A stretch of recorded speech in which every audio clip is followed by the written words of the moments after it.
All right, we're back in order. We were reviewing the billing practices, the contracts that the various outside counsel had, and I pulled up here one section of Mr. Wade's bill for the really early on in his involvement in the case. As I recall, it began on November 1st of 21, so this would be out of his first bill.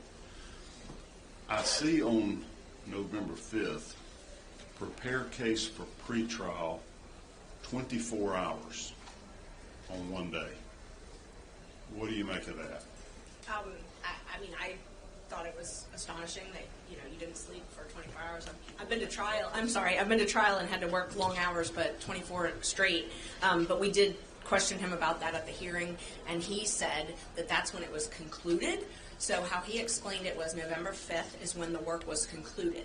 And so he had done that work up until then, and that he only billed when it was concluded. So he said that the 24 hours, who knows when it spanned, but that how he billed was would have had to be between November 3rd and November 5th, though, right? So it had to be on the 4th and the 5th, 12 hours a day? It had to be. At least. And, the other thing that I noticed with this is prepared cases for pretrial. At this point, it says anti-corruption unit.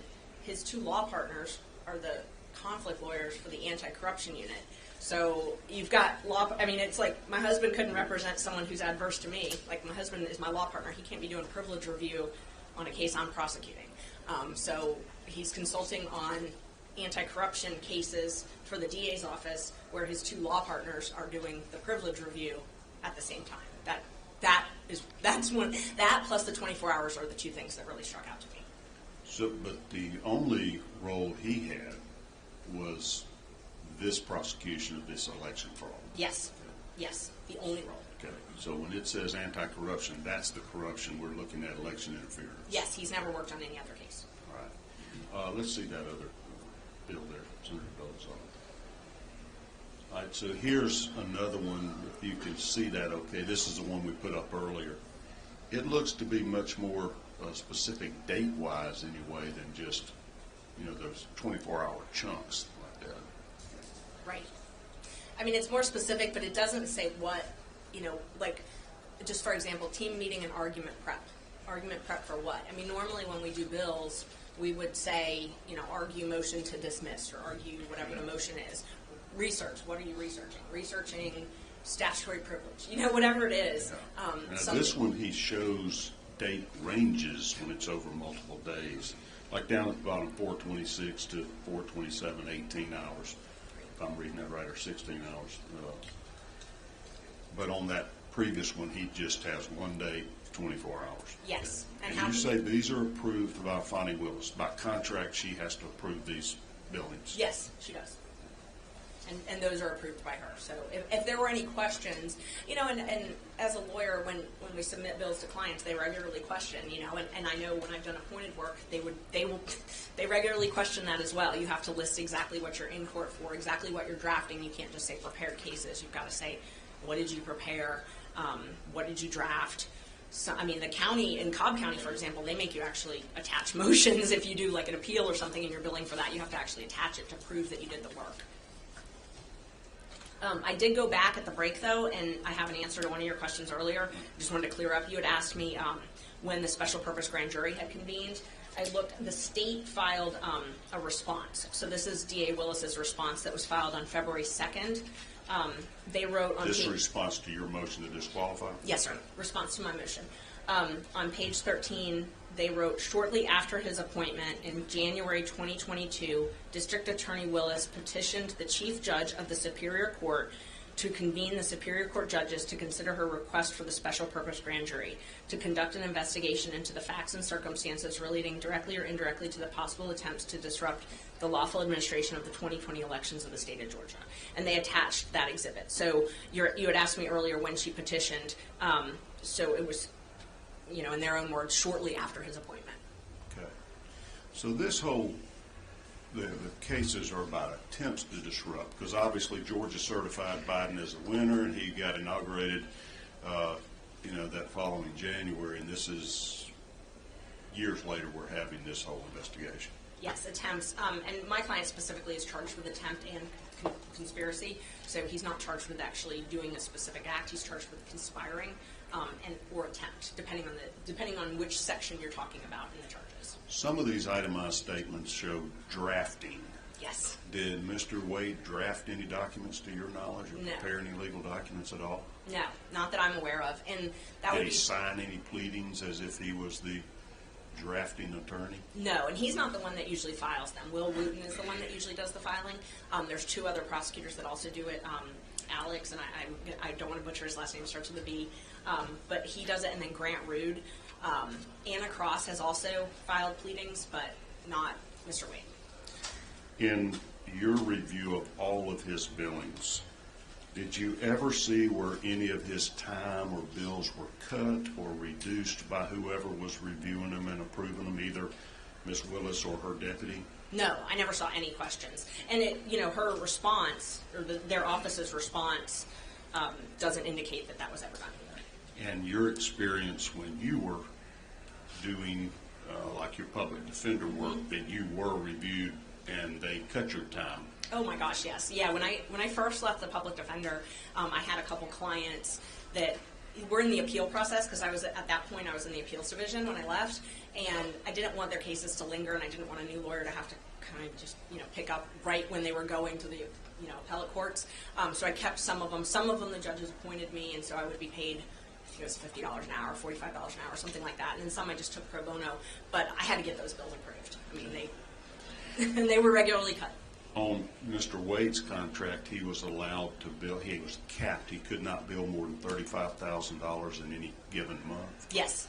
And that was not, so the original contract before the special purpose grand jury was started was a lower cap. This was the cap for the majority of his work during the special purpose grand jury and then now. So he had a contract November 1st, 2021 up until October 31st, 2021. And the cap was lower for that. Then there was a period of, I think it's 15 or 16 days where he did not have a contract. Which also happened to be one of the times they were out of town. But so they re-upped the contract November 15th, and then it had a cap. But the cap was significantly higher. I mean, I don't remember the first cap, but it was not $35,000.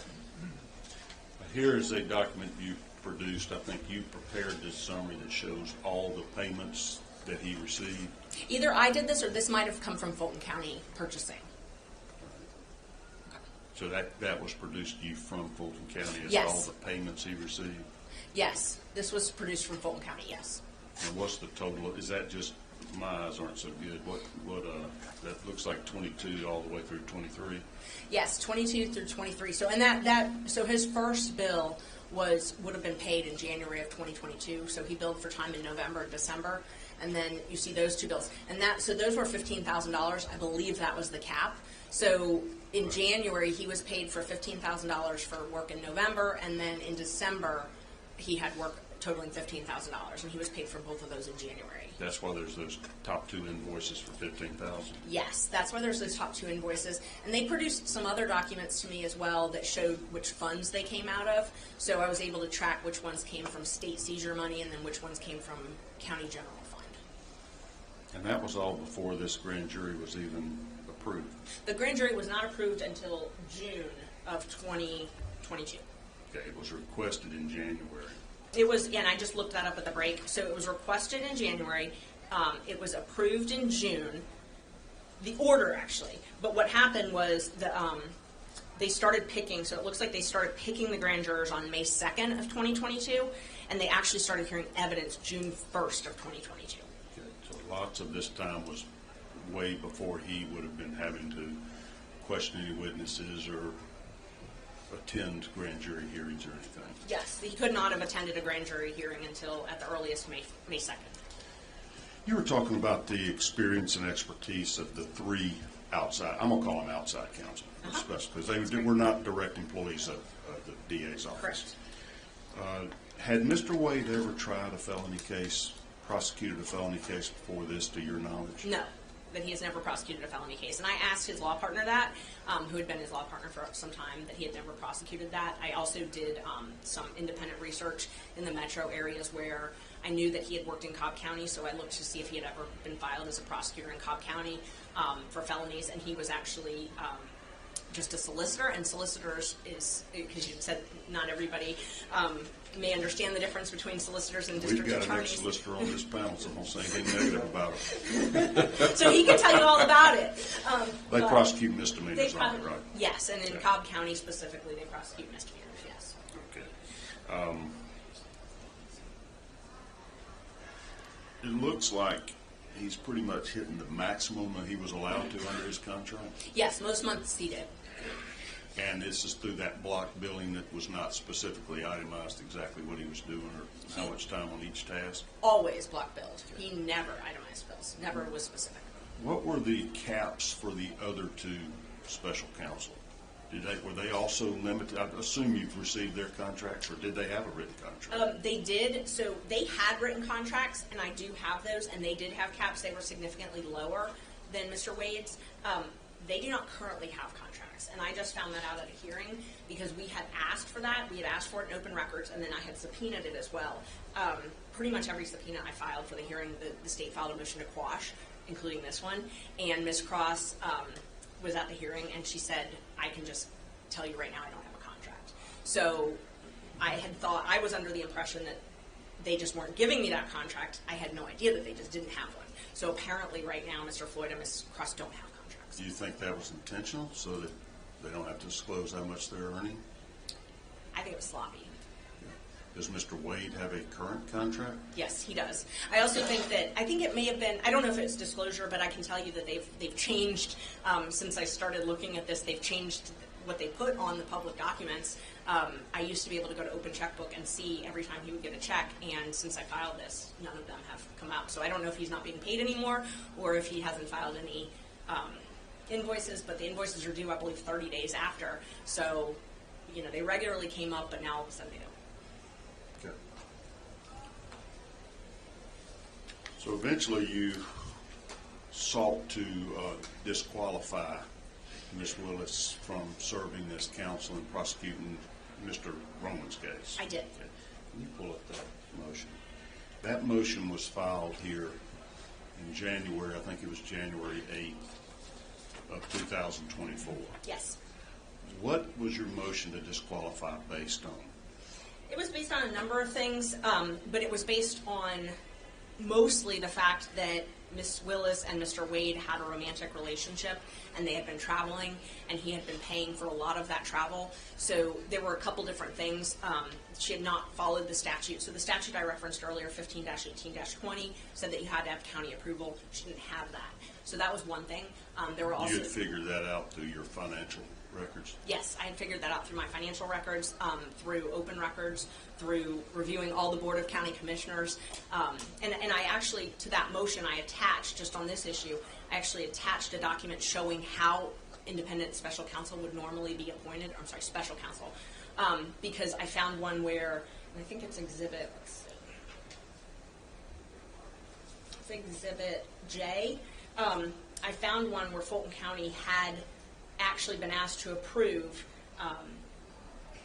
a line item for an independent contractor agreement. And so this, I used it as an example of what normally would happen. Was that for an attorney? It was for an attorney. So she's saying in pleadings now that she's not required to get county approval, but in the past, for people other than Wade, she had gotten approval? This is actually the county attorney. So this document is the county attorney. I do not believe she's ever gotten approval for anybody. And her filing said she's doesn't. I mean, her filing, I at the break I was looking at it. I mean, she said that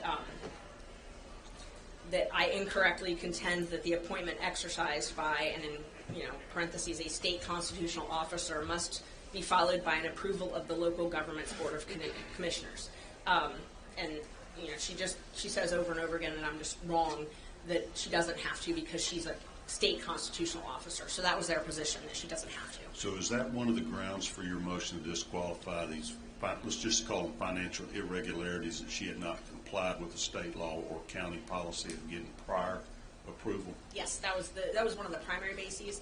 But then I also reviewed case law and saw, the conflict of interest. And, our motion, the theory, basically just to sum up the motion, is that essentially he's getting paid all of this money and they're not going through the proper procedures. And I go through it in the motion. I talk about how he didn't file an oath, which is rare. I'm one of those. Didn't file a what? He didn't file an oath of office, and I'm one of those people that I always, when I first start a case, I always make sure that everything is all the I's are dotted, the T's are crossed. So I always pull that.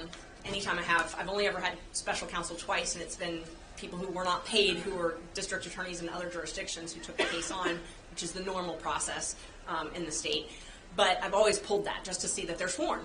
That's something that's important to me. And I couldn't find it, so I did open records to the probate court, to the Superior Court, and there was no oath of office filed. Sworn for the special assistant district attorney? Yes. If you're going to be inside of a grand juries are highly regulated.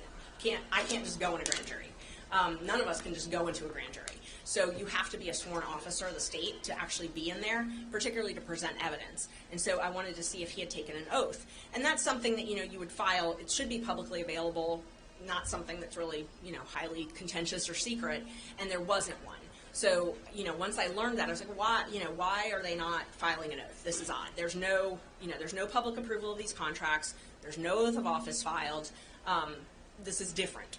What's going on? We later found out that he had taken an oath, but nobody had filed it, and the law requires, there's a statute that requires you actually file it. I have looked at that. So the statute for a district attorney, their oath, when they are sworn in that position, says, I do swear that I will faithfully and impartially and without fear, favor, or affection discharge my duties as district attorney and will only take my lawful compensation. Yes. So help me God. Did Ms. Willis sign her oath that swore she would not take any unlawful compensation? Yes, she did that, and then she also filed some disclosure forms that are required. There's financial disclosure forms that Fulton County requires that you file every year, and you have to disclose if you've received any gift over $100. So from anybody doing business with the county. And Fulton County is I used to be a Fulton County employee. They are very strict on those types of things. So anytime there's anything that could be construed as a gift over $100, and I've gone to lunch with prosecutors before who wouldn't let me pay for lunch because they're like, what if it's over $100, So people do take that pretty seriously. So that would apply to Ms. Willis would not be allowed to receive gifts from whom? From anybody who was, and I actually believe I attached it as an exhibit. It's basically anybody who is doing business or seeking to do business with Fulton County. Okay. So, and it's one of those. That would include Mr. Wade, obviously, then. Oh, definitely. Okay. And that makes sense because that's one of those provisions that's supposed to be guarding against honest services. Like the anti-kickback statute. That's exactly what. Hire somebody as a vendor and they give you gifts in exchange. Yes, and so they require that you disclose that every year. It's signed under oath. You have to file it with Fulton County. So how'd you learn about this relationship between Mr. Wade? I think this has been acknowledged now by both parties, correct? It has, yes. It's a dispute as to when it began, but it's acknowledged that they had I don't know if they still do, but at least had a romantic relationship. Yes, that's How'd you figure that out? How'd you find out? So at first, I knew Mr. Wade and I knew Miss Willis, and a lot of people in the community were a little surprised to see Nathan, Mr. Wade, handling this case. It was just, a lot of people said that, and so a lot of people were talking about that, and it was kind of surprising, because it's not really, he does a lot of law practice, but this isn't what you would imagine him doing. Did you ever see him have other billings? I mean, how do you have time to represent anybody else when he's billing, 24 hours a day to Fulton County? He had other people working for him. Like, he had a law student working for him for a while, and then he had a first-year associate. So I'm assuming that they would probably do whatever other work he had. Did you ever look at his calendar? Did you have access to that to see if it matched up? No, I didn't have access to his calendar, and I didn't have access to their like text messages. I mean, I was able to get his geolocation data through subpoena, but the one thing that really struck me is if I was accused of something and I was saying I didn't do it, I would download my phone. They have a system that's called Celebrate, and Fulton County pays for it. City of Atlanta pays for it. It's literally a system that you can hook your phone into. I have an investigator that has it, and I have my clients do it all the time. You hook your phone up, and it can find deleted text. It can find everything, and you can limit it. You can say, I only want texts with this person. So, if I was being accused of having an affair with someone, and I said it didn't start until April, and someone else said it started in October, the easiest thing to do is download that phone. And for privacy concerns, you can file it under seal, but you could easily narrow it down and say, I want this timeline, I want all of our texts from, November 2021, and it would easily tell whether or not they were romantic in nature. Before I leave the billing issues, did you ever compare Floyd and Cross's bills to Wade's to see if they were meeting together, like there was that meeting with teams, or what? Were they billing for the same meetings as well? So I looked at that. One thing is we don't have most of Floyd's. So Floyd has not billed in quite some time. So I didn't have his to compare, but I did look at Anna Cross's. The one day that I remember looking at was when they were in federal court to see, because so Ms. Cross was the one actually litigating in federal court. But Mr. Wade was sitting there with them at counsel table, and they both billed for that. I wanted to see if he billed for time that he was sitting in court waiting, because I know in Cobb County, for example, with appointed work, if we're sitting in court waiting, we can't bill unless we're actually doing something. Like, they won't pay for two people to sit there. And so I wanted to look at that. But they were both there in court that day. What about the teams meeting where he billed for? Were either of them involved in that team, since they're also outside special counsel? No, they were not. So all of those people were people who would not have itemized that. Okay. Employees. Back to your uncovering the relationship. Yes. How did you figure it out? So Terrence Bradley was Nathan Wade's law partner originally, and he was also his lawyer in the divorce. I did not at the time know that they had filed for divorce. I knew Nathan's wife. I knew both of them historically from Cobb County. I mean, people knew them in Cobb County. Mr. Bradley actually called me after an article. We were looking into the financial irregularities. We're looking into how much money had been paid, because everybody in the case was kind of like, why do you have special counsel? Case? On this case, yeah. Like, was why Bradley still a partner with Wade at that time? He was not. There was testimony that their partnership ended in summer of 2023. So it had just ended, is my understanding.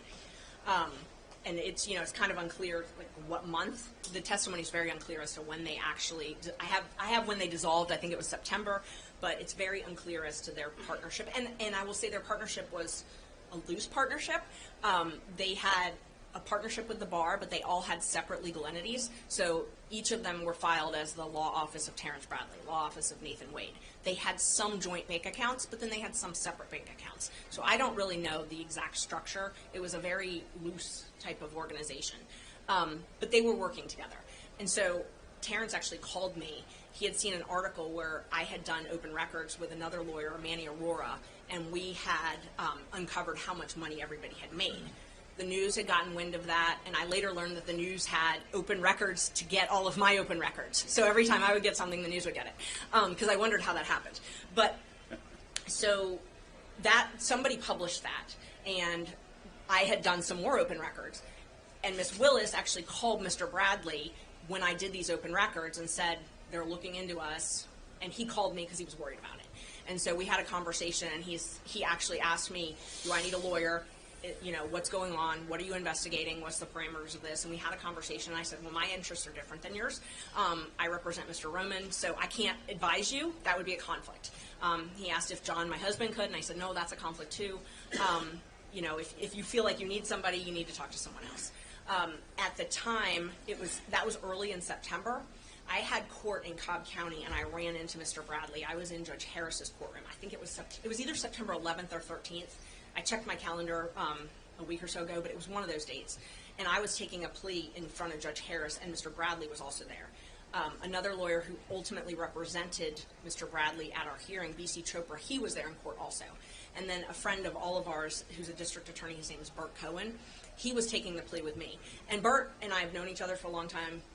Terrence, B.C., everybody's known each other for a long time. We were all sitting in a conference room attached to that courtroom, waiting for the pleas, chit-chatting, took the plea, went back in, and Mr. Bradley essentially went through the whole thing and said, well, this is what's really happening. I had a notepad and I took notes on all the things to ask for open records. So what did he say was really happening when he said this is what's happening? He said that they met at a judicial conference before, he was very specific that it was before she became DA, because that was one of the things that he couldn't remember when the judicial conference was, but he knew that it was before she became DA. When did she become DA? She became DA in, it would have been January 2021. Okay. So she became DA January 1st, 2021, but she had a transition team leading up to that. So, and Mr. Wade was in charge of her transition team. So Mr. Bradley told me all of that. We met for about an hour. Said that they had been together. They met at this conference.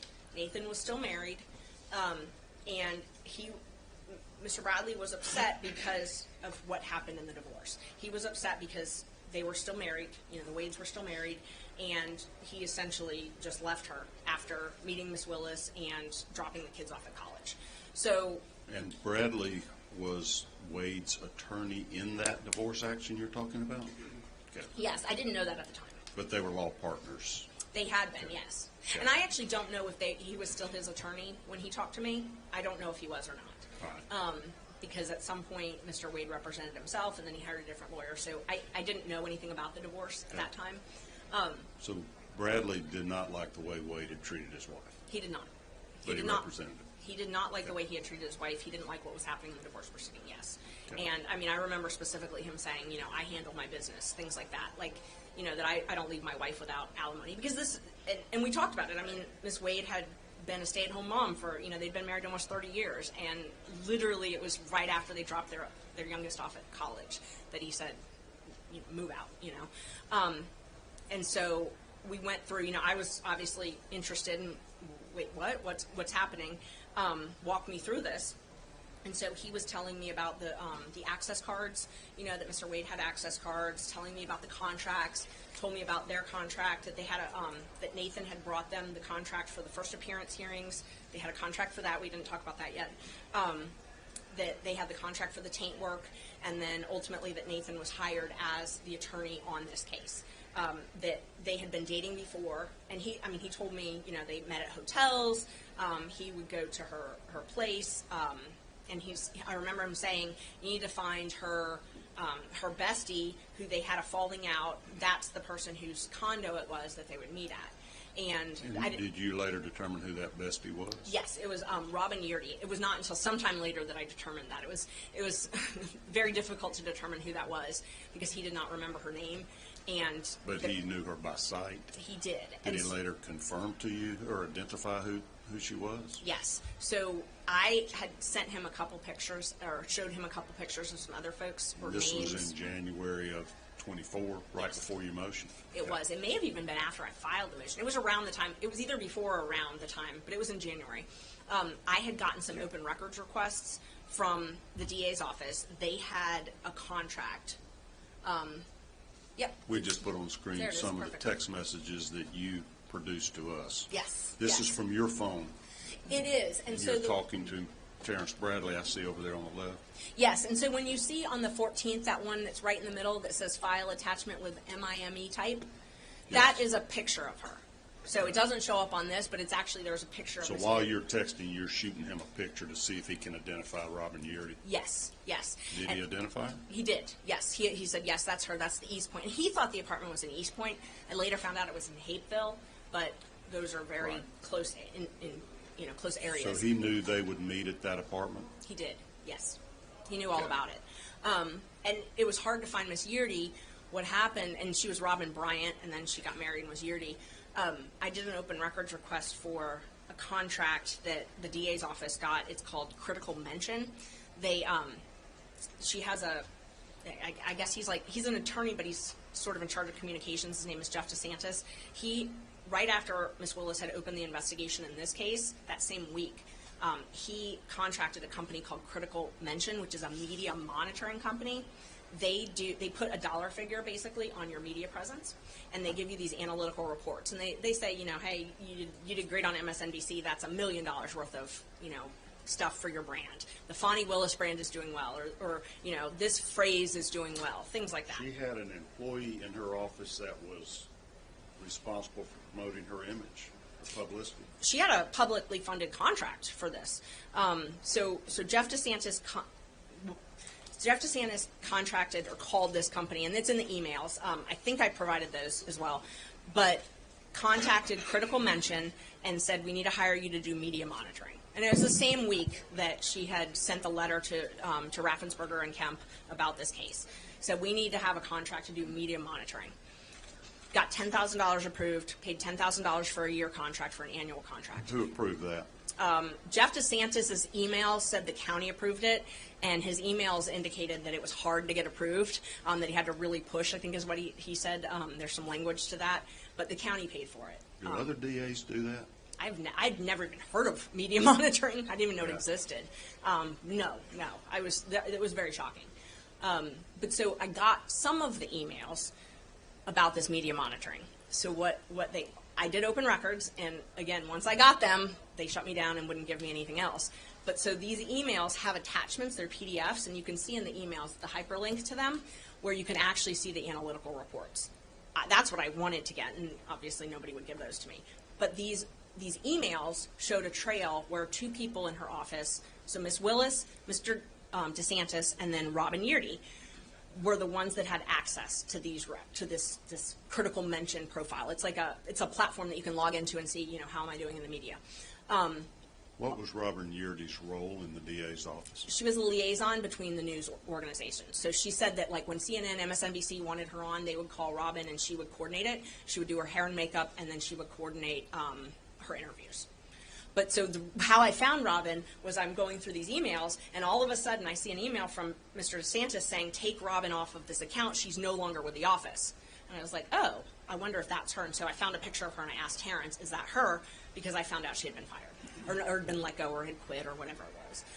And so that's how I was able to figure out who Robin Yeardy was. Then we were able to run her, run her information, get an address, and that's how we were able to narrow down where this Hapeville condo was.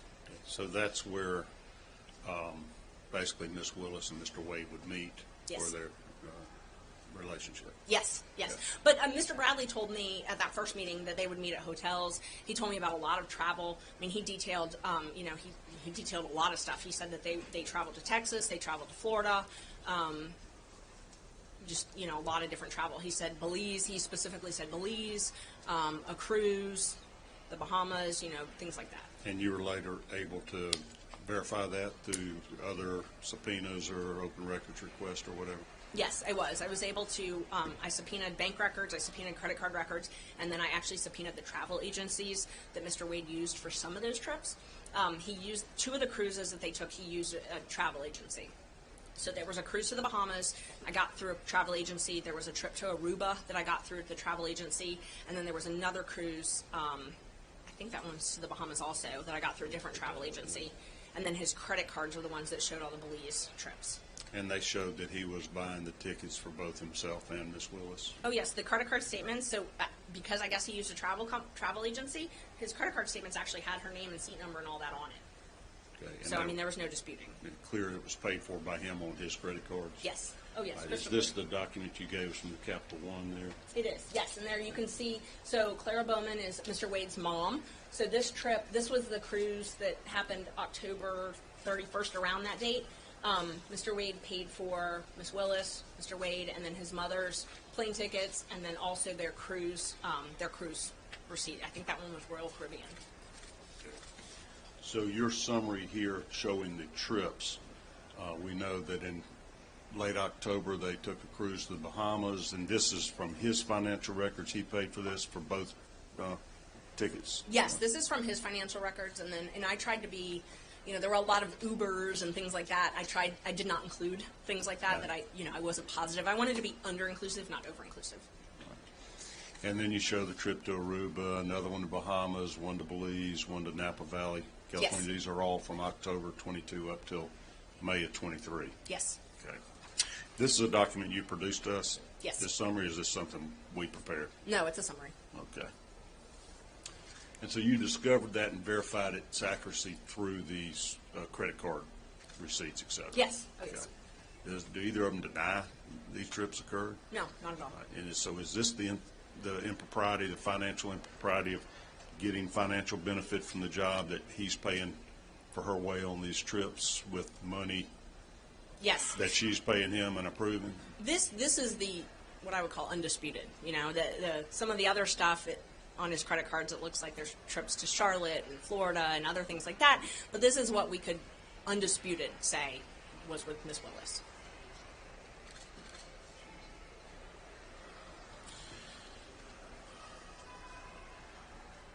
So back to you're a good investigative reporter here. So you have heard these rumors, and now Mr. Bradley, just by almost happenstance, you're with him in court, Yes. and he spills the beans on it and verifies it. Then you go get the documents to prove it's accurate, Yes. and you identify Yearty, get him to say, yeah, that's the woman whose condominium they would go to? Yes. Okay.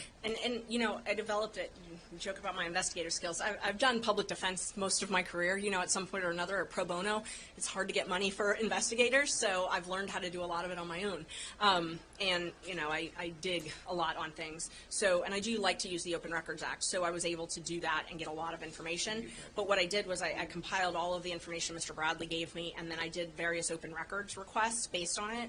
And then, you know, once I would get something, I would reach out to him to verify, because I wanted to make sure that I wasn't tracking anything that was wrong. Yeah. You know, I didn't want to make any allegations that didn't have support. So I would regularly verify with him. And I'd see him in court. We talked on the phone several times. I wasn't the only person that he told about this. There was another attorney on the case, Manny Aurora, who his client ultimately pled out, so he didn't continue this investigation, but he was involved in the investigation early on. And Mr. Bradley told him some of the same things that he told me. So, you know, I was able to independently verify a lot of things, which to me, investigating is important. You know, that the East Point location, that it was in Hateville. You know, Robin Yearty actually did quit. You know, Mr. Bradley had told Was me she forced to quit, or how'd that come No, about? I don't believe she was forced to quit. That was a point of contention in our hearing. She said she left, that she was sent to another division. It's my understanding she had some, she was outspoken about she didn't like some of the things that was happening in that office, and when she voiced that, she was sent to a different department to work, and it wasn't something that she wanted to do because she did the communications, and so she quit after that, is my understanding. Okay. Based on her testimony and, you know, the allegations and all the pleadings. Right, so after, I might be skipping parts of your investigation because it's pretty darn thorough, and you had gotten this Trackhawk, or Cell Hawk, what's it called, where you were tracking the Yes. location? You were mentioning to me earlier when I kind of got you off that employees can have it on their own phone if they want to, and she could have gone back and proven that they had not been communicating before he was hired. Yes. Okay. So let me explain that, because there's two different systems, and, you know, I'm always learning new things about this, but cell phone data is one of the new things in criminal defense. We see it in a lot of cases. The CellHawk data that you just showed, that is geolocation data. That is different from the Cellbrite. So there's two different programs. CellHawk is the program that does geolocation data. Essentially what you do is you get all of the pings. So every time your phone, you know, you see those cell phone towers everywhere. Every time you use your phone, it's trying to find the closest tower. So in a metro area like this, there's a lot of towers. That's why we get good signals. So when he's in Hateville, there's a lot of towers. So we can really, really narrow it down. So what we had our investigator do, and I'm only talking about the geolocation stuff, I'll talk about the text in a minute, but what we had our investigator do was narrow it down. We got all the raw data, and we had him narrow down, and we actually excluded a ton of things that were not right on top of this location. Like, we wanted to be very, very careful just to have what was literally right on top of this location. So he created a geolocation fence, which... The location you're talking about is Miss Yearty's condo? Yes, Okay. it is Miss Yearty's condo, that area. So he was able to find, essentially, just to summarize a couple of the things, where he, you know, Mr. Wade would call Miss Willis at midnight, something like that. And then all of a sudden his phone would travel, and you can actually watch it. When you do the live CellHawk, the app, it's pretty cool. You can actually watch the phone travel, and it's pinging because you're using it. You know, if you have an app open, your phone's pinging. So my phone's pinging right now because I'm sure I have an app open. So it's pinging from his house all the way down to the condo at midnight, 1 a.m. And he calls her when he gets there. And then it goes silent for 4 or 5 hours. And then, you know, early in the morning hours, he starts pinging again, driving back, and then he texts her when he gets home. So, And this is before he gets hired in November of 21. yes. Okay. So, and there's a couple different ones, and I would defer to the experts on the CellHawk data, but that's the summaries based on what we had him do. And again, we try to be very, very narrow. There were a lot of dates that it looked like it had happened also, but, maybe he was bouncing off a different location, and so we wanted to be very narrow. So is that why y'all asked him in the hearing, how many times had you been to this I mean, you already kind of have the data on it. Well, so that's an interesting point. All we have as defense lawyers is the right to subpoena evidence. I have to have an evidentiary hearing to do that. I could not issue a subpoena for AT&T for this evidence until I had a hearing date. So, and it takes a while to get this stuff. We got it that morning. So, the morning of the hearing, and obviously I'm kind of busy doing the hearing, we got that data. My paralegal was literally trying to download it for the investigator at the time and get it over. We knew we had the data, but we didn't know what it showed. So at that time, we didn't know, what it showed really until he was able to do the analysis. We had some preliminary reports from him, but nothing. I mean, it took a lot of hours. It's a lot of data. So it takes a lot of time to pinpoint this information. But the other thing that I was talking about, so this is the CellHawk report, and heat map is just like how many times it's pinging, heavy concentration is, you're talking a lot at this time, or you're at that location a lot. There's a lot of usage. The other thing I was talking about, just to make sure it's clear, so that's CellHawk. Cellbrite is a different program. Cellbrite, and it's Cellebrite. Cellbrite is a program similar to CellHawk, but it downloads data in the phone. So, like, this one is you pinging off of towers. It's geolocation. Showing where you were. Exactly. At a certain time. Cellbrite actually can get your text, your pictures, your app usage, all of that stuff. So it's one of those things that if you want, if a defendant is threatening someone by text and they delete it, they'll take their phone and hook it up to Cellbrite. Cellbrite it makes what's called a forensic copy of the phone, but you can also limit the data. So it's a very expensive program. So not a lot of people have it. So when I have my clients use it, it costs a lot of money for them to have it done. But the DA's office has it. They have the software. They pay for it. You can find that in their open checkbook. The city of Atlanta police have it as well. But what you can do is you can copy cell phone. So what I had mentioned earlier is you have to have the cell phone to do that? You do. You have to have the so cell phone. So what, did Mr. Bradley give you all his cell phone? Or No. how'd you get Mr. Wade's cell phone? So we did not get that data from Mr. Wade. So we only got the geolocation data from Mr. Wade. I do not have the power to get the text messages. I don't have that power. I would have to have a search warrant. The state's the only one that has the power to actually get someone's text messages out of their phone. But my whole point in saying that was if I had been accused of having an affair and it didn't start, and I said it started in April and someone else said it started in November, they have the ability. I don't have the ability. They have the ability to plug that phone into the Cellbrite and print out a report Right. that shows all of the texts. So Mr. Wade and Ms. Willis, had they wanted to disprove your allegations, could have just used that Cellbrite program, and it would have shown no communications between them. Yes, and it would have also showed the contents of the text. If the texts are romantic, if they're not romantic, if they're friendly, and they would control the data. So if there's something that was privileged, they could redact it. If there was something that, if they wanted to only limit it to, like, we want to prove that we weren't talking romantically in November, they could So limit they it to could have that. actually pulled up the text itself to say, hey, I need you to help me work on this case, or else, hey, I need you to meet me at the Love Nest. Yes, Okay. 100%, yes. I don't have that ability. So I don't have the ability to get a search warrant and get that data. All I have the ability to do is get that geofencing. Well, who found out about these 12,000 texts and calls and all that kind of stuff? That is what I was able to get by subpoena. So I was able to get the geolocation data by subpoena. What I can't get is what's inside of the phone. I can't get the texts inside the phone. The words in the text. Exactly. But you were able to find out that they were texting each other Yeah. prior to November 1st of 21. Yes. How and did you find that data? Is that anything you've produced to us? That is, so the CellHawk data actually analyzes that. So you can see, and we just summarized 2021. So approximately 12,000 interactions, that's voice and texts for the year of 2021. And again, remember, 2021, he didn't get the contract until November of that Right. year. So most of 2021, he's not under contract. Over 2,000 voice calls, almost 10,000 text messages. How did they explain that? Did you confront, we're not privy to what all came out in evidence at the hearings that you've had. Did you get either one of them to say, that's not true, we didn't really talk 12,000 times? Or? No, what they did was they filed an affidavit saying that geolocation data is not always reliable. Okay. Does that apply to Cellbrite data, though? No, it doesn't. And it was ironic because I have a number of cases. I mean, almost every murder case I've had in the last decade has had geolocation data. Used by the prosecution against the defendant, right? They use cell hawk data. I mean, literally, they're using this right now. So our investigator actually analyzed the same. There's a trial going on. It's called the YSL trial.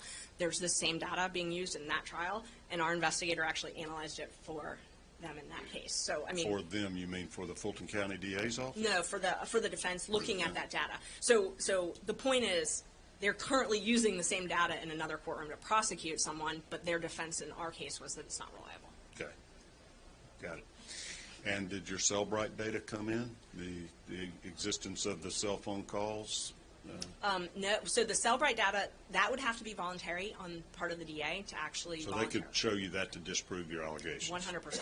Okay, didn't do it? No. Neither Wade nor Willis? No. Okay. All right, so you've done your investigation. You've determined you think there was a relationship that had begun before he was hired. Yes. And after having met with Mr. Bradley, you began to prepare a motion to disqualify and to dismiss the case altogether, right? Yes, I actually started the motion Let me in get back on September the cell phone. and then the added to text it. messages. All right, and so then you somehow preserved, you had text communications with Mr. Bradley to confirm this? Yes, And was that because you didn't want to file a pleading that was inaccurate? 100%. You wanted him to verify the accuracy of what you were claiming had happened? I did not want to say one word that had not been verified. Because he was the source. Yes. He's the guy that was his law partner and his divorce attorney. Yes. Who probably knew as well as anybody in the state. They had been best friends also. Okay. All right. And so let's pull these up, Senator Dolezal. When did you start? You kept these text messages somehow? I did. So I actually, Mr. Bradley uses an Android, I believe, and so it was not easy to just download them, and I'm not the most tech-savvy person.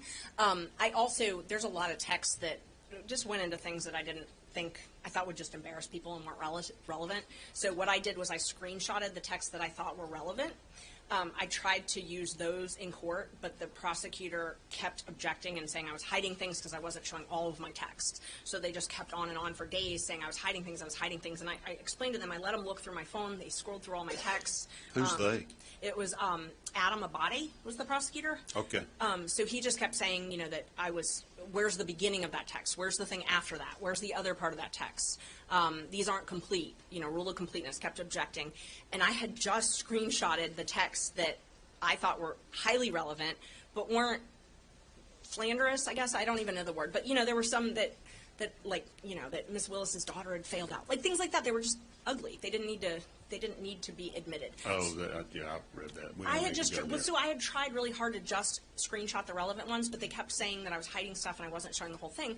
So when they objected to my text coming in the screenshots, they said they wanted the whole text chain, and the judge ordered me to, if I was going to admit the text, to go figure out a way to download all of them. So I bought a program for $20-$30 and took 3 hours, and I was very proud of myself for finally figuring out how to do it.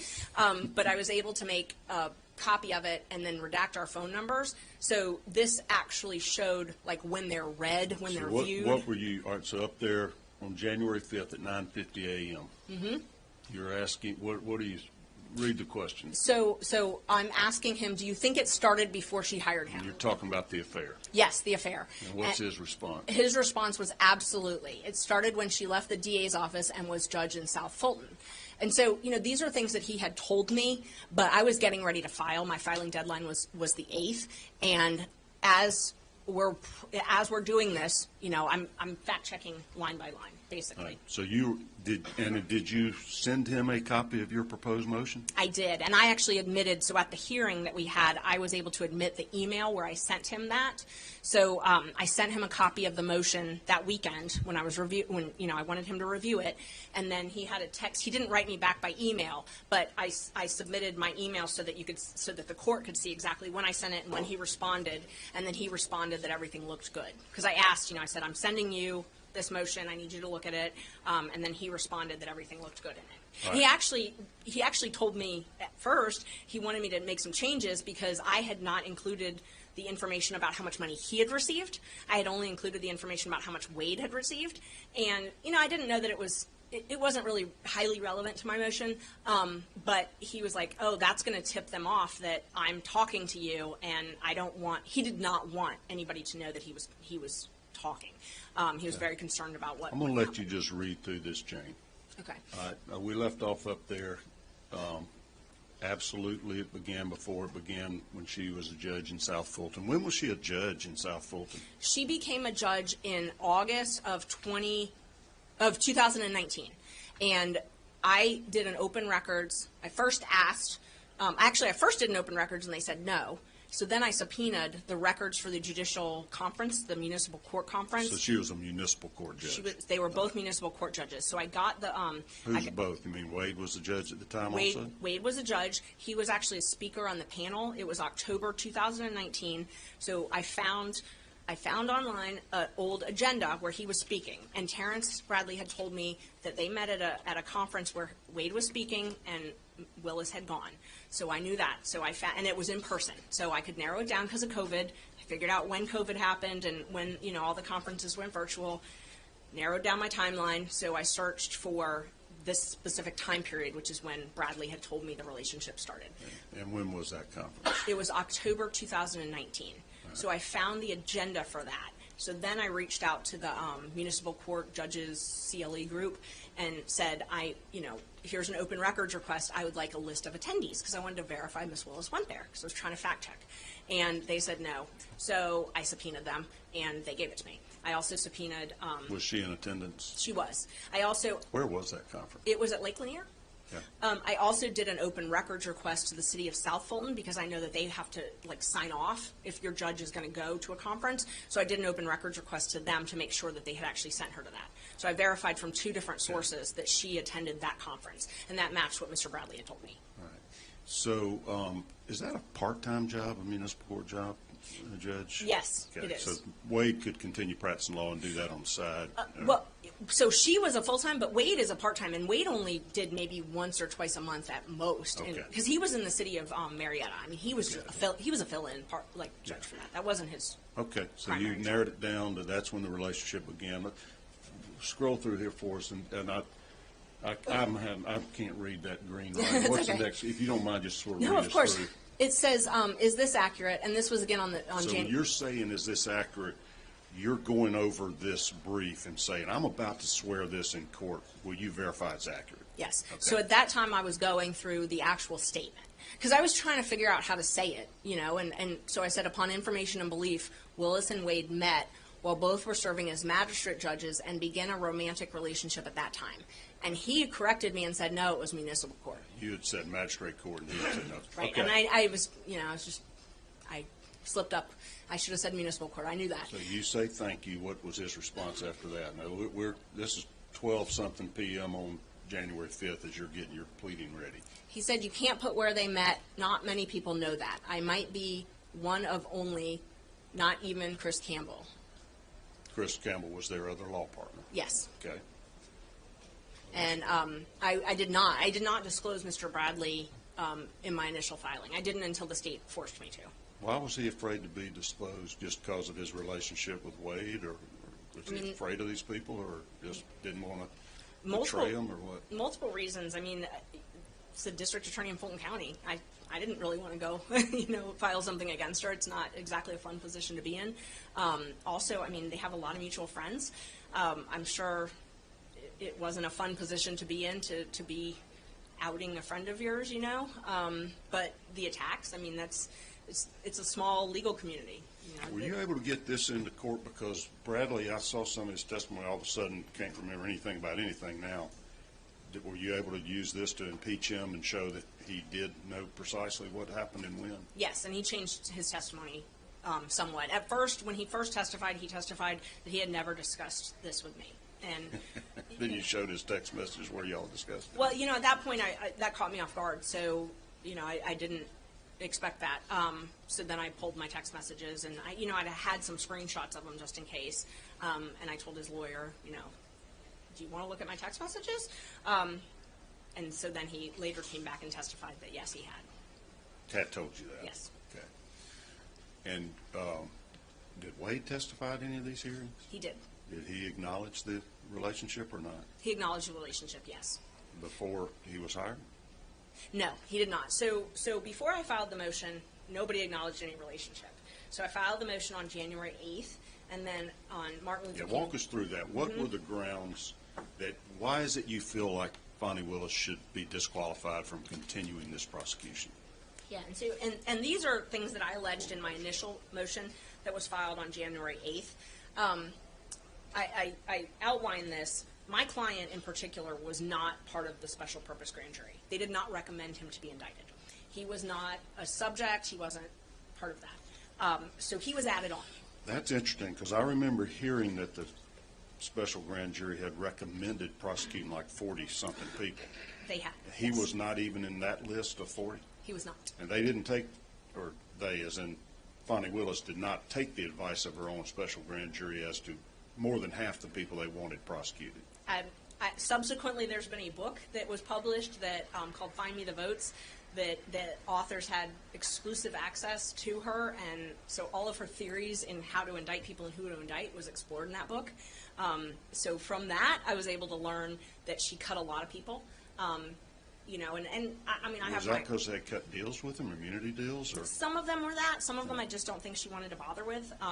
Then she added to the list, though, people that were not even recommended. Or My client. At least your client. My client, yes. Okay. She added him. So he was one of the ones. So there were some people, and it's publicly available in that book, like Senator Graham, Loeffler, those Purdue, those people. They recommended prosecuting them? Right. She had considered prosecuting them and taking them off the list. So there were a lot of people that had been on the consideration and then had been removed. And my client had not been considered, and then he was added. So to me, I was trying to figure out, why would you want to expand it? There's different ways you can go about prosecution. Did you figure out why they add your client to the list? No, but my allegation in my motion is that, the bigger the case is, the more money that's made. And that, that made sense to me. So for me to file the motion to disqualify, obviously, we had to have some type of a basis, besides all of the violations. And so expanding the litigation, because of how large it is, the judge has said we're probably going to have 3 trials, and each of them is going to take several months. Where if you just imagine, just follow me down the path, if you only indicted one person and it was narrow, you could try it in a month. If you indict 19 people and, 3 different essentially alleged criminal schemes, like I divided it up earlier, that you now have 3 years of trial. You've now gone from a month of trial to 3 years of trial. That's a lot more money. And so that, to me, was a financial motive, particularly since my client was not recommended by the special purpose grand jury to be indicted. And you had the data to show that she was financially benefiting from the continued prosecution? Yes. And so to answer your question, you were saying walk me through it. So January 8th, I have a deadline to file this. So I'm verifying, and that's what you can see in the text. You can see heavy text with Mr. Bradley right around then to verify everything. I file it, and at that point, the world is shocked. I mean, shocked, because nobody had any idea. This had been hidden. This was even hidden from her father, who she had testified she talks to 10 times a day. So very few people knew about this relationship. And so they very much wanted to know who knew about it.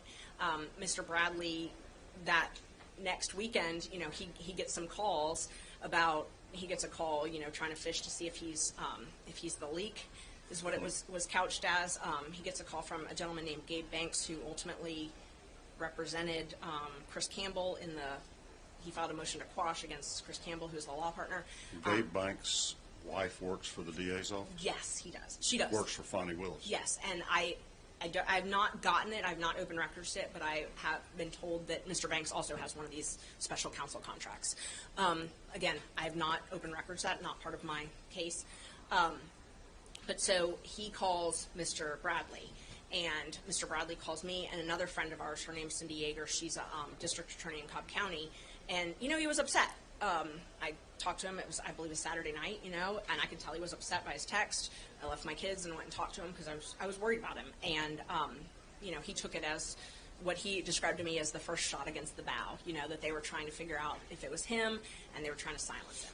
Trying Gabe to didn't silence him. Mm-hmm. And he said Gabe didn't say anything that threatened him. He just out of the blue called him, and he hadn't talked to him in quite some time. So it was out of the norm for him to call. So Mr. Banks called and told him that was asking if he was the leak, meaning if he was my source. And Mr. Banks said that it was because he had seen a news article, and Mr. Bradley knew that wasn't the case, so he said, send me the news article. So he sent him some article that did not say he was the leak, and that put an end to it. But then the next day, Mr. Wade called Mr. Bradley's best friend and said to call, he didn't call Mr. Bradley directly, but told his friend to call Mr. Bradley and remind him of his privilege. It's attorney-client privilege. Yes. Who's the best friend?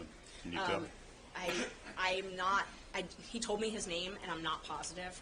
I think I know who it is, but I'm not positive. All right. So Wade calls Bradley's best friend, says, you better call Bradley, remind him he's got attorney-client privilege with me, and you better not spill the beans. I do know the best friend works at a law firm called Beasley Allen. He told me that. He said his best friend's name, and then he said he works at Beasley Allen.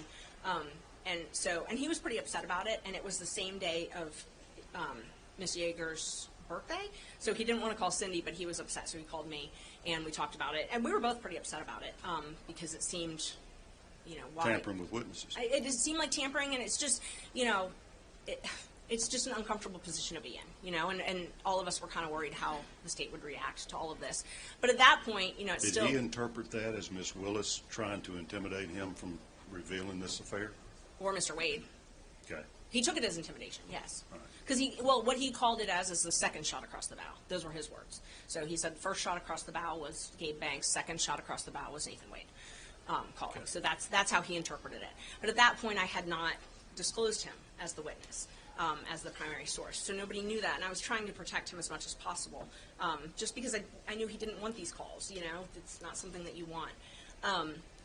So they filed some motions to quash, and I had to Quash what? To quash all of the subpoenas, pretty much every subpoena that I had issued. So after you filed this motion to disqualify, I guess a hearing was scheduled? Yes. And then you started issuing subpoenas to line up your evidence? Yes. That's when this witness tampering occurred? Yes. After that, to try to intimidate your witnesses from coming to court? Yes. So, and let me walk through the timeline. So I filed this on the 8th. The next thing that happened was Miss Willis testified. I say testified. She spoke at a church on Martin Luther King Sunday, and was making some statements about why did they single out Mr. Wade. Didn't say anything about that we singled him out because he's the only one she's having an affair with. Did not agree to that. Instead said that it was racially motivated. And the other two special prosecutors were white? Yes. But they were making significantly less money? Right. And she even said, to the church, she even said that I'm paying them the same rate, which is not true. Mr. Floyd's contract is for $150 an hour. It's never been $250 an hour. So that, one of my kids was listening to it and, said, come listen to this. And I listened to it and I was like, wait, that's not true. So that was one thing that she said that wasn't true. Also that it was racially motivated. She didn't say anything about, yeah, they're singling him out because he's the one I went on all these vacations with and he's the one I'm romantically involved in. Instead, she said that we were singling him out because of race. And then she said that they were all paid the same, which is not true. So I thought at that point, okay, they're not going to admit that they have this relationship. And so I'm texting with Mr. Bradley, oh my gosh, are they going to lie about this? Like, it's on their credit cards. Like, I don't know what's going to happen here. And so then in the divorce proceedings, Ms. Willis had been subpoenaed to testify, and she actually invoked her executive privilege as the DA. She wouldn't testify. She would not testify. So then they settled it. Right, and then they settled it because because the judge said he was going to have to testify. So they settled it, and he did not have to testify. So at that point, the judge had given us a hearing date, so I was able to issue subpoenas. So my subpoenas started going, and I filed the returns of the subpoenas, and all of a sudden the motions to quash started coming in. Right around that time, the state filed their response where they admitted to this relationship, but they put limits on it. So their response that they filed, I believe it was the February 2nd, I believe. February 2nd. So on February 2nd, they filed their opposition to our motion. They admit that there was a romantic relationship, but they claim that it started after he was hired, and that all of the gifts and travel was roughly divided. They submit an affidavit from Mr. Wade, and they submitted a receipt from a credit card where she had paid for one plane ticket. So, it was a couple $100 on hers and then thousands of dollars on his. So then my subpoenas were filed, and every single one of them had a motion to quash.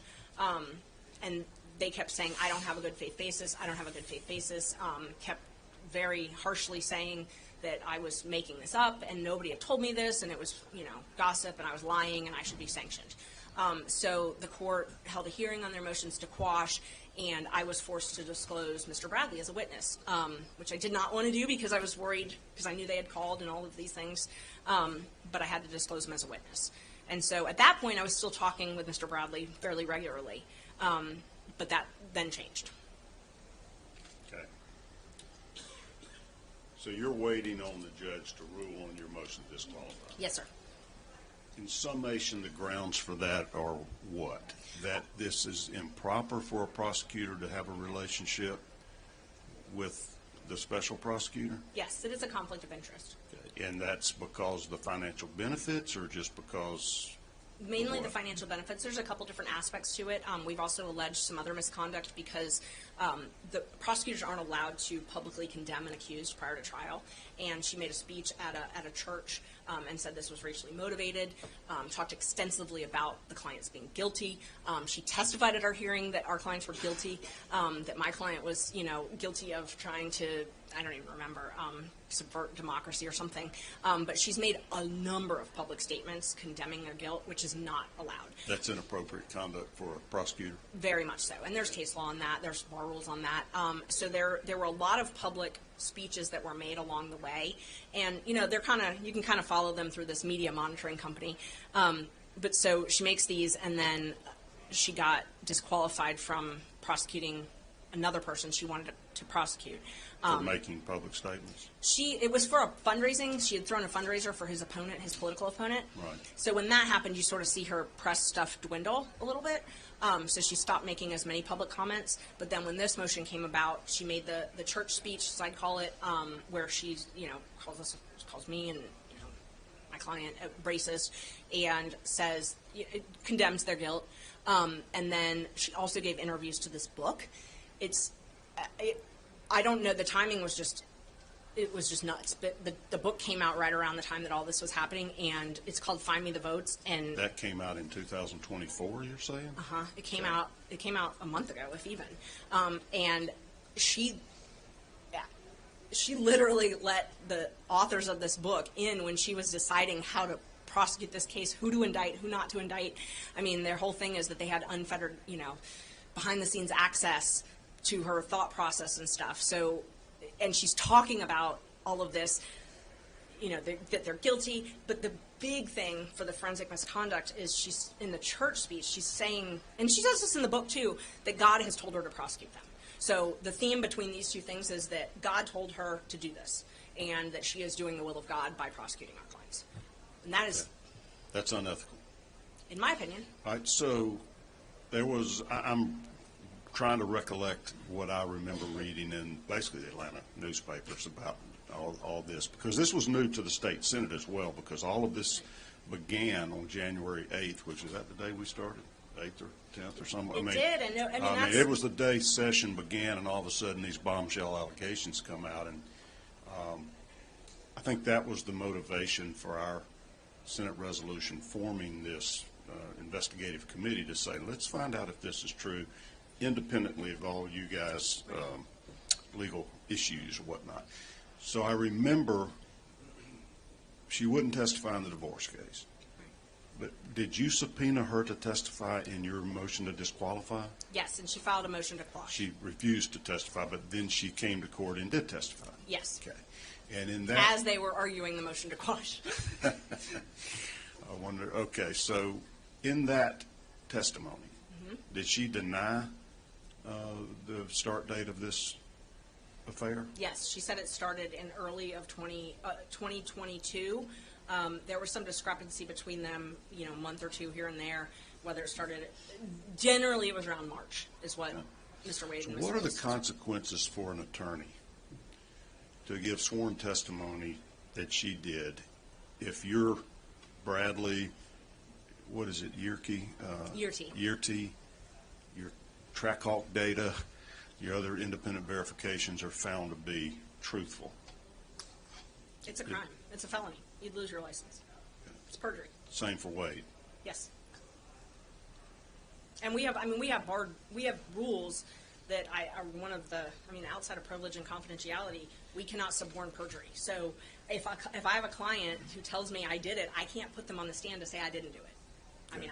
I would lose my license over that. I cannot do that. And Yerty came to court and said, oh yeah, this started in 2019. She saw them. She saw them together. She testified that she saw them romantically together, and they were very close. And you had Bradley's text message that showed he confirmed that absolutely back in January. Yes, and he had a lot of details, little details that matched up. Did you get other details from him by phone? Yes. That wasn't in the text. What did he? A garage door opener that Mr. Wade had a garage door opener, and then I've subsequently learned that he told Mr. Aurora the same thing. Garage door opener to her place? To her place. Okay. Mm-hmm. Yeah, to her place. There were other things, just a lot of context, things about how freely Mr. Wade could go in and out of the office, the DA's office, stuff about that they would sometimes use hotels. One thing that he told me was that Mr. Wade had, before he filed for divorce, had used Mr. Bradley's credit card and then paid him back in cash so that there wouldn't be a record of it. Okay. All right, so I'm a little puzzled by the legal standard. I'm reading the newspaper articles that explain to us the difference between a conflict of interest and an appearance of a conflict or an appearance of impropriety. That is the big argument right now, and I'm not the best person to explain that. My husband argued that part, but appearance of impropriety. It's one of those things like that. If it undermines the outcome, undermines the confidence in the outcome, and we spent a lot of time in our brief talking about the constitutional underpinnings of this. Due process, that my client has a right to due process. He has a right to a fair and impartial prosecutor, and we don't think that's happened in this case. And so I think that would be more along the lines of the appearance of impropriety, and then actual impropriety is receiving money, like receiving money and not paying it back. And there was testimony about that. Ms. Willis came in and testified, and Mr. Wade did, that she paid him back in these sums of cash, but there's no records of any of that or where she got it. Anything shows him depositing cash or No, receiving cash? no, and we asked her like where you got it. She said that she said she borrowed it from her campaign. So, she said the original large sum of cash came from her campaign. I She think took all that of out. us up here that have campaigns know you can't take campaign funds for personal use, right? I'm not well versed in that area of law, but that is my It's understanding. pretty black and white. So she testified that she took that the majority of the cash she had, on hand was from her campaign. That a loan she had given herself from the campaign. She was very clear about that. And then she also said that when it got low, she would supplement it by getting like $50 back at Publix. But she's giving him, $4,000, $2,500, so large sums of cash. So, and there's no trail. Obviously, there's no record of any of that. In some of the documents you produced to us, there were a couple of IOLTA trust accounts. Mm-hmm. Those were Mr. Wade's accounts? Yes. Okay. So he had more than one trust account in his law firm? Yes, he did. And did you find any discrepancy or whether these funds were deposited there? Yes, and so he testified because we asked him where he deposited the funds. And these are the funds where his paychecks basically from Fulton DA's office? Yes. Okay. At first, he deposited them to his joint IOLTA that he had with his law partners, and then he started depositing them to his when I say personal, just him IOLTA, an IOLTA that did not have anything to do with Mr. Bradley or Mr. Campbell. Do you think Mr. Bradley was aware that he was running the money through a separate account, I think it might have been part of the reason that they dissolved. that they broke up? Yes. Do you think his ex-wife knew that this money was being held in a trust account rather than previously it had been going through his home bank account? His ex-wife didn't have any idea. I mean, you could tell from the pleadings that he was even making this much money. I mean, he filed some interrogatories and some answers in that divorce case saying that he made a couple $1,000s a month. I mean, very, very minimal amounts. Well, we knew he was making up to $35,000 a month under this contract. Right, and he has a lot of money parked in one of those IOLTAs that's not disclosed in the divorce. So that's, does it look like he was using his law firm trust account or his personal lawyer? IOLTA is a legal trust account, right? Yes. The interest from it goes to the state bar to help fund some Yes. indigent care or whatever, right? Yes. As much as I wish we could park money in our IOLTAs that was earned and not pay ourselves, we can't do that. So when you earn money, you can't leave it in your IOLTA. IOLTAs are for client money, so they're a lawyer trust account, and essentially what they are is like if you settle a divorce case, not a divorce case, I'm sorry, you settle a civil rights case or a Personal injury case. Personal injury case, Right. and you get $100,000, and 60 of that's the clients and 40 of it's the lawyers. It has to go into your IOLTA. It sits there until you clear the case out. You know, you've settled, you finalize the case, you send a settlement letter, you get the amount, and you have to put it in your actual business account, and then the client gets their check for their part. So IOLTAs are very highly regulated by the state bar. They can't commingle funds. It can't be earned money. It's got to be money that's not earned. And the interest does go to the state bar, but once you earn the money, you have to pay it. You have to have it in your account because you have to claim it on your taxes. Right. I mean, lawyers wish that they could keep money in IOLTAs and not have to pay taxes on it until it was a year that So Financially, sometimes they wanted to. attorneys may take a retainer up Yes. front and bill against that retainer. Say, you might do that on some of your criminal cases. Yeah, Yes. I'm gonna take $25,000, I'm gonna put it in my trust, and then I'll submit an itemized statement and pay myself as I earn the money. That's exactly what they do with retainers that are refundable. So they would ask, $10,000 retainer, and then if this month I billed $1,500, I send you a bill, and then I take the $1,500 and I transfer it to my business account. Okay. As soon as it's earned, you have to transfer it. So these funds, if they in fact came from the contract with Fulton County, should probably never been put in a trust account at all because they were already earned after he had done the work, and within some amount of time after that he sent the bill and he got paid for work that had already been done. I mean, if they were put in a trust account, they would need to be transferred quickly. Is that the kind of I don't do that. ethical violation that can get you disbarred? They highly regulate the IOLTAs, highly regulate. I mean, the state bar, like there's a list of places that we can do banking because they're regulated by the state bar. I have to go in person for most of my IOLTA transfers. They're not something that I can do like online banking. I mean, it's a pain.